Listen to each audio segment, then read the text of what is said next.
नमस्कार, मैं हूं कायनात खान। आप देख रहे हैं social TV prime time bulletin. खबरों की शुरुआत करने से पहले नजर हेडलाइंस पर। बोतल बम के विस्फोट से दहल उठा करोड़ी बाजार का इलाका। धमाके में 2 बच्चे हुए घायल। खेलने के दौरान मिला था बम। उद्योग मंत्री शहनवाज हुसैन की पहल रंग लाई। स्पंज सिल्क मिल के 350 कर्मचारियों को एक मुश्त मिलेगा 8 वर्षों का वेतन। थम नहीं रहा रफ्तार का कहर। दोगच्छी में NH80 पर ट्रक और बाइक की टक्कर में युवक की हुई मौत, 2 अन्य घायल। और राशन कार्ड बनवाने के लिए 2 वर्षों से दर की ठोकरें खा रहा है एक लाचार अंधा। कड़ी ठंड में परिवार के साथ धरने पर बैठा। अब खबरें विस्तार से। करोड़ी बाजार के नया टोला में बम फटने से 2 भाई घायल हो गए, जिसे इलाज के लिए मायागंज अस्पताल लाया गया। बताया जाता है कि मोहम्मद परवेज के बेटे तबरेज और हसनैन बाहर खेल रहे थे कि उन्हें एक बोतल मिला, जिसे लेकर वे घर चले गए। बोतल देखने के बाद उनकी मां ने जब उसे बाहर फेंकने के लिए कहा तो बच्चों ने उसे फेंकने की बजाय वहीं पटक दिया। बोतल पटकते ही जोरदार आवाज हुई और चारों ओर धुआं भर गया। आनन फानन में परिजन उसे मायागंज ले गए, जहां उनका इलाज चल रहा है। वहीं परिजनों को आशंका है कि बच्चे को किसी ने बहला फुसलाकर उसके हाथ में बम दे दिया था। पुलिस इस बात की तहकीकात कर रही है कि बच्चों को बम कहीं से मिला या किसी ने दे दिया। तो ये कूड़े पर से जो है वह बोतल उठाई तो वह बम था। वो जो है घर में लाई, वह कैसे क्या करी और ऐसे जो फट गया और ये घायल हो गया। बम था करोड़ी बाजार राबिया कॉलोनी, वहाँ जो है एक तो कूड़ा है, कूड़े पर फेंका रहता है बहुत। हाँ, इसका एक हाथ चला गया लुल्लू, और गले पर भी है, यानी गले से सीने से लेकर ऊपर तक जो है घायले। बिहार स्पंज सिल्क मिल के 300 से अधिक कर्मचारियों के लिए कल यानी रविवार का दिन बहुत ही शुभ होगा, जब उनके खाते में 8 वर्षों का लंबित भुगतान एक साथ किया जाएगा। आपको बता दें कि भागलपुर स्पंज सिल्क मिल बंद होने के बाद कर्मचारियों को 1997 से ही वेतन नहीं मिला। यहाँ तक कि कर्मचारियों ने अपने वेतन की आस भी छोड़ दी थी। लेकिन शहनवाज हुसैन के उद्योग मंत्री बनने के बाद बिहार राज्य उद्योग विकास विभाग हरकत में आया और यह संभव हो सका। उद्योग विभाग के सचिव दिलीप कुमार ने बताया कि रविवार को 1997 से 2005 तक का एक मुश्त वेतन उनके खाते में या चेक के माध्यम से किया जाएगा। उन्होंने बताया कि कोविड प्रोटोकॉल के कारण रविवार को 30 कर्मचारियों को सांकेतिक रूप से उनके वेतन का भुगतान चेक के माध्यम से किया जाएगा। बिहार राज्य औद्योगिक विकास निगम की इकाई बिहार स्पंज सिल्क मिल के कर्मचारियों के बकाया वेतन, जो कि बहुत वर्षों से लंबित है, 1997 से लंबित है, उसके भुगतान की प्रक्रिया माननीय उद्योग मंत्री श्री सैयद शाहनवाज हुसैन जी के निर्देश पर की गई है। और उसी के तहत अभी से 6 महीने पहले हम लोगों ने 6 माह का अग्रिम वेतन भुगतान किया था, और अब एक बार फिर से उन सब का वेतन कैलकुलेट किया गया है।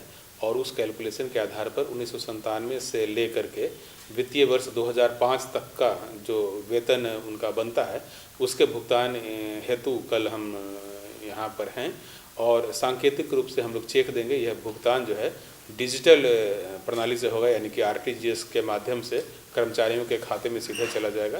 नाथनगर स्थित दोगच्छी बाईपास मोड़ के समीप एक ट्रक व बाइक की टक्कर में एक युवक की घटनास्थल पर ही दर्दनाक मौत हो गई, जबकि 2 अन्य गंभीर रूप से घायल हो गए।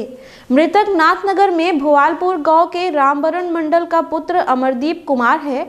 वहीं घायलों में उसी गांव के कैलाश मंडल का पुत्र नीतीश कुमार और पप्पू मंडल का पुत्र अंकुश कुमार है।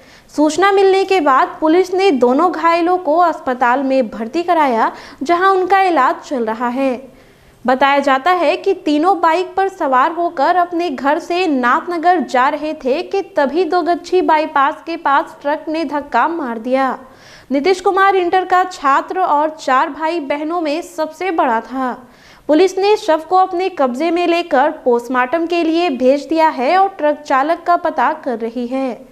घटना के बाद मृतक के परिजनों में मातम है, जबकि घायलों के परिवार भी चिंतित हैं। भागलपुर सुल्तानगंज प्रखंड मुख्यालय परिसर में मजदी पंचायत के सैकड़ों गरीब व असहाय लोगों के नाम राशन कार्ड से हटा दिए गए हैं, जिससे कोरोना काल में इन गरीबों का निवाला ही छिन गया है। सूची में परिवारों के नाम जुड़वाने के लिए पंचायत समिति सदस्य राजेश विंद ने शनिवार को प्रखंड मुख्यालय परिसर में पीड़ित परिवारों के साथ धरना दिया। यहां तक कि आंख से लाचार एक पिता राशन कार्ड नहीं बनने पर इस ठंड में धरना देने पर मजबूर हो गए। राजेश बिंद के अनुसार पंचायत में 100 से अधिक परिवार ऐसे हैं जिनके नाम सूची से हटा दिए गए हैं। भीख मांगकर अपने परिवार का जीवन यापन करने वाले आंखों से लाचार गंगा तांती ने बताया कि 2 वर्षों से राशन बंद है। राशन कार्ड बनवाने के लिए दर दर की ठोकरें खा रहा हूं। वहीं राजेश विंद ने बताया कि इस मामले को मैंने पंचायत समिति की बैठक में भी उठाया, लेकिन अब तक कोई कार्रवाई नहीं हुई है। और एक नहीं 2 घर, इसके घर में 2 विकलांग हैं और 2020 से इसका राशन कार्ड कट गया। इसके पास 10 कट्ठा 10 दूर जमीन है और 2 विकलांग है और इसका नाम राशन कार्ड से काट दिया गया है। और काट देने के बाद एमओ से मिले, केवल एमओ कहता है कि बन जाएगा, लेकिन बना नहीं। और सदन में बैठक होती है पंचायत समिति सदस्य का, तो उसमें भी बोला गया कि बना देंगे, लेकिन बनाया गया। विशेष हमारा राशन कार्ड कट गया, यानी नाम नहीं है राशन कार्ड में। हाँ, राशन कार्ड बंद हो गया। राशन कार्ड था लेकिन बंद कर दिया गया। आज से नहीं, बहुत दिन से मैं राशन कार्ड चल, बाप दादे से चल रहा था और राशन कार्ड बंद कर दिया गया। बंद कर दिया 20 जून से। साइबर ठगों ने एक बार फिर भागलपुर में हड्डी रोग विशेषज्ञ डॉक्टर सोमेन चटर्जी के खाते की सर्जरी कर 6 लाख रुपए का चूना लगा दिया। डॉक्टर सोमेन चटर्जी ने बताया कि वे अपनी क्लिनिक में थे कि इसी बीच कॉल आया कि जिसमें उसने अपने आप को SBI का कर्मी बताया। उसके बाद साइबर ठग संतोष मिश्रा ने उनसे KYC अपडेट कराने के लिए एक ऐप अपलोड करने को कहा। मैंने जैसे ही वो ऐप डाउनलोड किया, उसके कुछ ही देर बाद अकाउंट से 6 लाख रुपए की निकासी का बैंक से मैसेज आया। डॉक्टर सोमेन चटर्जी ने बैंक को इसकी सूचना देकर अपना अकाउंट लॉक कराया और तिलकामांझी थाने में इसकी प्राथमिकी दर्ज कराई। आपको बता दें कि अक्सर ऐसे मामलों में इन साइबर ठगों का सुराग नहीं मिल पाता है। तिलकामांझी थाने की पुलिस मामला दर्ज कर साइबर एक्सपर्ट की मदद से इसकी जांच कर रही है। अब तक आपने अपराध की घटना को लेकर 2 थानों की पुलिस को पल्ला झाड़ते सुना होगा, लेकिन वार्ड पार्षद भी अब यही तकनीक अपना रहे हैं। कुछ ऐसा ही हो रहा है सिकंदरपुर कोभीबाड़ी के मोहल्ले वासियों के साथ, जो वार्ड 45 और वार्ड 49 के चक्कर में पिछले 2 वर्षों से जल जमाव की समस्या को लेकर परेशान हैं।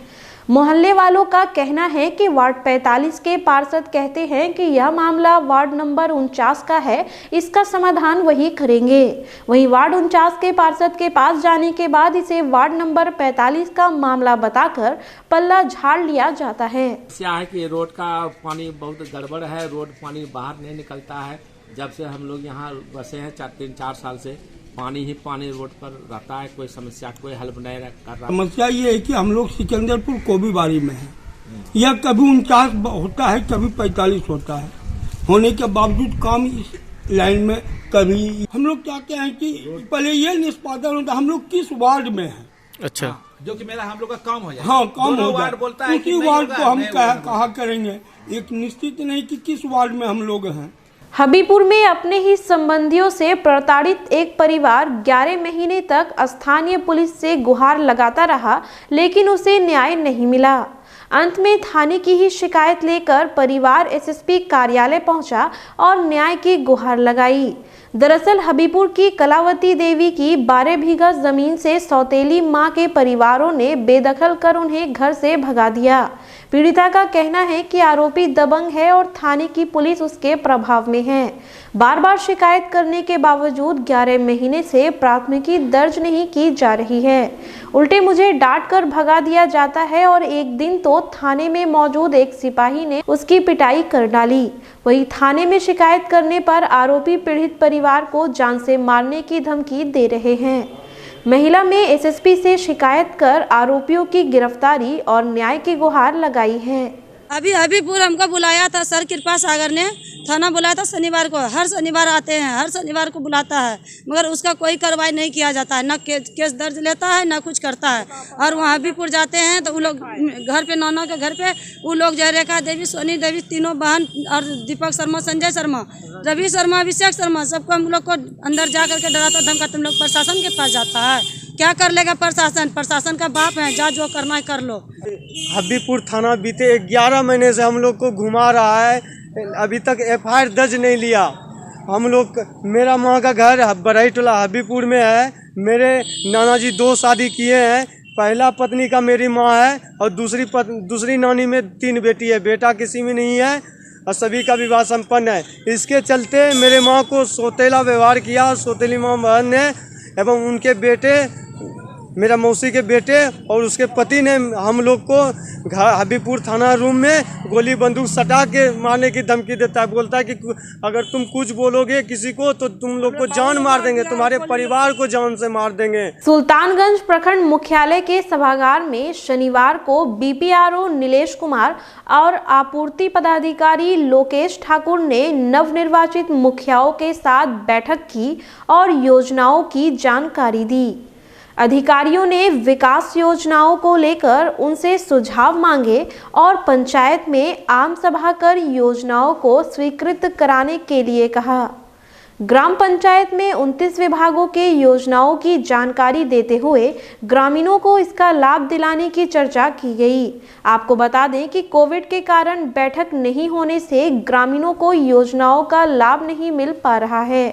बैठक में भीरखुर्द के मुखिया विनय कुमार, नयागांव के संजीव विधान, कटहरा के रामानंद सिंह, मजदी की निशा भारती समेत अन्य पंचायतों के मुखिया मौजूद थे। वो जिला से विभाग का एक चिट्ठी था कि GPDP ग्राम विकास का एक योजना बनना है। उनके लिए हम लोग दूसरा ग्राम सभा 24 से निर्धारित किए थे, लेकिन कोरोना गाइडलाइन के कारण नहीं हो पाया। तो इसी बीच विभाग का कहना था कि आप कर्मी को तो ट्रेनिंग दे दिए हैं, एक बार सभी निर्वाचित मुखिया को भी दे दीजिए ताकि GPDP अच्छा से बने। उपभोक्ताओं की शिकायत पर SDO धनंजय कुमार ने नाथनगर प्रखंड के गोसाईदासपुर गांव में PDS दुकानदार मनीषा कुमारी के यहां छापेमारी की। धनंजय कुमार ने बताया कि अनाज नहीं देने और निर्धारित दर से ज्यादा कीमत वसूलने की शिकायत मिली थी। इसी को लेकर शनिवार को मनीषा कुमारी की दुकान का औचक निरीक्षण किया गया, जिसमें मामला सही पाया गया। उन्होंने बताया कि जांच के बाद दुकानदार के खिलाफ कार्रवाई की जाएगी।